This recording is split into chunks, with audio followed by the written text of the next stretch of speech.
Hey guys, Dr. Land here with 5 steps today. Today we're talking about burning calories or burning the fat and the flab. What would you rather do?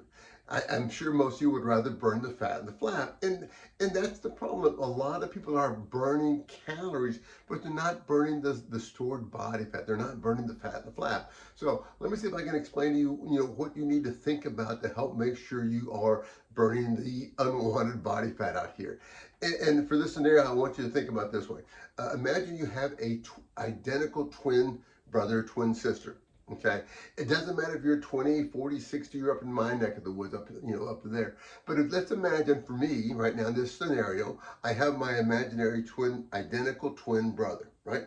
He's 20 pounds heavier. I'm the one that's in better shape, right? So you get to decide who is in better shape.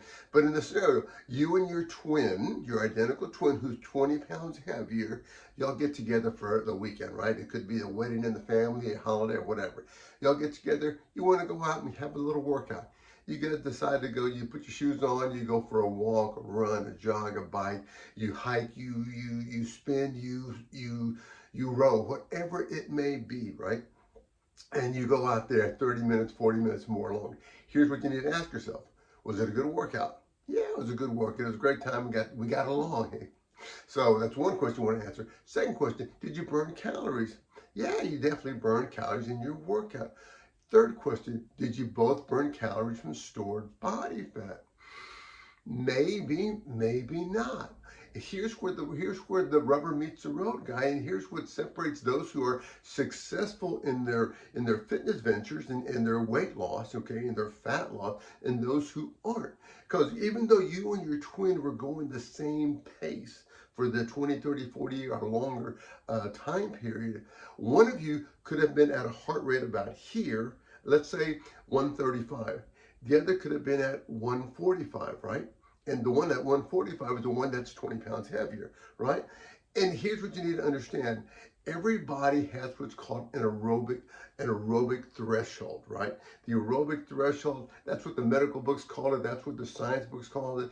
And it is if you're into health and fitness, if you might call it your fat burning zone. If you're into sports medicine and you're working with athletes, you might refer to it as your max VO2. But it's the point to where as your heart rate increases, as you go from walking to walking faster to jogging faster to running, when your heart rate elevates up, it's going to reach a tipping point, and that's what you call your aerobic threshold. When you're below it, you use aerobic respiration, which triggers aerobic metabolism, which means you burn carbohydrates, proteins, and fats for energy. Those are the only three fuel sources you have.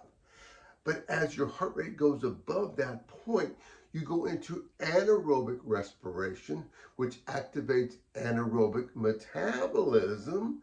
And when you're using anaerobic metabolism, you can only burn carbohydrates and protein, not stored body fat. And this is the mistake so many people make. Yeah, they're going at it, they're going.